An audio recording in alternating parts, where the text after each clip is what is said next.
বৰ্তমান mobile স্ক্ৰীনত show' কৰি থকা কিতাপটো নিশ্চয় আমি সকলোৱে চিনিয়ে পাইছোঁ।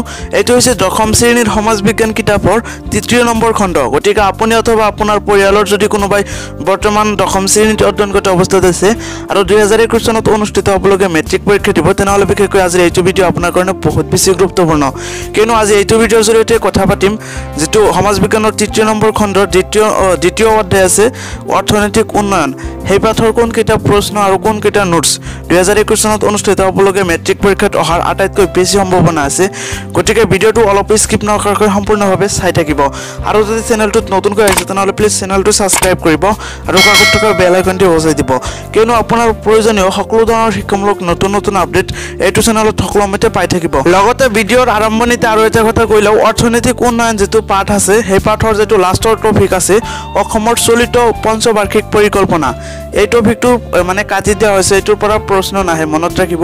মই অলৰেডি কলমেৰে চিহ্নিত কৰি ৰাখিছোঁ, তো আপুনি কিতাপত চিহ্নিত কৰি ল'ব পাৰে। গতিকে ভিডিঅ'টো অলপ স্কিপ নকৰাকৈ চাই থাকক। মই ওলাই আছোঁ, মই সেই পাঠটো অৰ্থাৎ অৰ্থনৈতিক উন্নয়ন পাঠটো ওলাইছোঁ। তো আপুনি চাব পেজ নম্বৰ 39 অৰ্থাৎ 39 নম্বৰ পেজত চাব। ইয়াত এটা নোটছ দিয়া আছে ইম্পৰ্টেণ্ট। 1990 চনত প্ৰথমখন মানৱ উন্নয়ন প্ৰতিবেদন প্ৰকাশ কৰা হয়। চ' এইটো শ্বৰ্ট কুৱেশ্যনৰ কাৰণে আহিব পাৰে, মানে মষ্ট ইম্পৰ্টেণ্ট। তাৰপিছত আকৌ দেখুৱাই আছোঁ, চাই থাকক। তাৰপিছত পেজ নম্বৰ 40 অৰ্থাৎ 40 নম্বৰ পেজত চাব, ওপৰত দিয়া আছে মানৱ উন্নয়নৰ 3টা সূচক, প্ৰত্যাশিত আয়ু, শিক্ষা আৰু জীৱন যাত্ৰাৰ মান। গতিকে এইটো শ্বৰ্ট কুৱেশ্যনৰ কাৰণে আহিব পাৰে, মানে প্ৰশ্নটো এনেকুৱা হ'ব মানৱ উন্নয়নৰ 3টা সূচক কি। চ' তেনেকুৱা প্ৰশ্ন হ'লে এই 3টা লিখি দিলেই হৈ যাব। তাৰপিছত আকৌ কি আছে দেখুৱাই আছোঁ, পেজ নম্বৰ 42 তাত চাব এটা নোটছ আছে, মই দেখুৱাই আছোঁ। মই অলৰেডি কলমেৰে চিহ্নিত কৰি ৰাখিছোঁ, তো আপুনি কিতাপত কলমেৰে চিহ্নিত কৰি ল'ব পাৰে। 2015 চনৰ 1 জানুৱাৰীৰ দিনা পৰিকল্পনা আয়োগৰ ঠাইত NITI আয়োগ গঠন কৰা হয় বুলি ঘোষণা কৰা হয়। 8 ফেব্ৰুৱাৰী 2015 চনৰ দিনা NITI আয়োগৰ প্ৰথমখন বৈঠক দিল্লীত অনুষ্ঠিত হয়। এতিয়া 45 নম্বৰ পেজত চাব, ইয়াত এটা ইম্পৰ্টেণ্ট নোটছ দিয়া আছে, শিক্ষা, স্বাস্থ্য, উৎপাদিত সামগ্ৰী, বেংক ব্যৱস্থা আদিৰ ক্ষেত্ৰত ব্যক্তিগতকৰণৰ প্ৰভাৱ লক্ষণীয়। এতিয়া আকৌ কি আছে মই দেখুৱাই আছোঁ, চাই থাকক।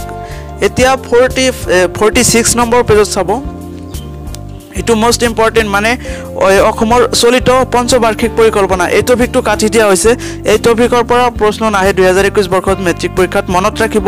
এই টপিকৰ পৰা প্ৰশ্ন নাহে, অসমৰ চলিত পঞ্চবাৰ্ষিক পৰিকল্পনা এই টপিকৰ পৰা প্ৰশ্ন নাহে। এতিয়া আকৌ 47 নম্বৰ পেজত চাব, ইয়াত মানে অনুশীলনীৰ প্ৰশ্ন দিয়া আছে, মই ভালধৰণে দেখুৱাই আছোঁ, চাই থাকক। চমু উত্তৰৰ প্ৰশ্নসমূহৰ ভিতৰত 1 নম্বৰ যিটো প্ৰশ্ন আছে অৰ্থনৈতিক বিকাশ আৰু অৰ্থনৈতিক উন্নয়নৰ 2টা প্ৰধান পাৰ্থক্য উল্লেখ কৰা। তাৰপিছত NITI আয়োগৰ সদস্যসকল কোন কোন। ইয়াত আৰু এটা প্ৰশ্ন আছে 3 নম্বৰ যিটো প্ৰশ্ন মানৱ উন্নয়নৰ 3টা সূচক কি কি, মই কলমেৰে চিহ্নিত কৰি দেখুৱাই আছোঁ, চাই থাকক। এই প্ৰশ্নটো মষ্ট ইম্পৰ্টেণ্ট আৰু মেট্ৰিক পৰীক্ষাত আহিব পাৰে। আৰু তলত যিটো দীঘল উত্তৰৰ প্ৰশ্নসমূহৰ ভিতৰত 9 নম্বৰ যিটো প্ৰশ্ন আছে মই দেখুৱাই আছোঁ, ভালধৰণে চাই থাকক। অৰ্থনৈতিক সংস্কাৰৰ 3টা সুফল উল্লেখ কৰা, এইটো মষ্ট ইম্পৰ্টেণ্ট, এইটো 2 মাৰ্কৰ কাৰণে আহে মেট্ৰিক পৰীক্ষাত।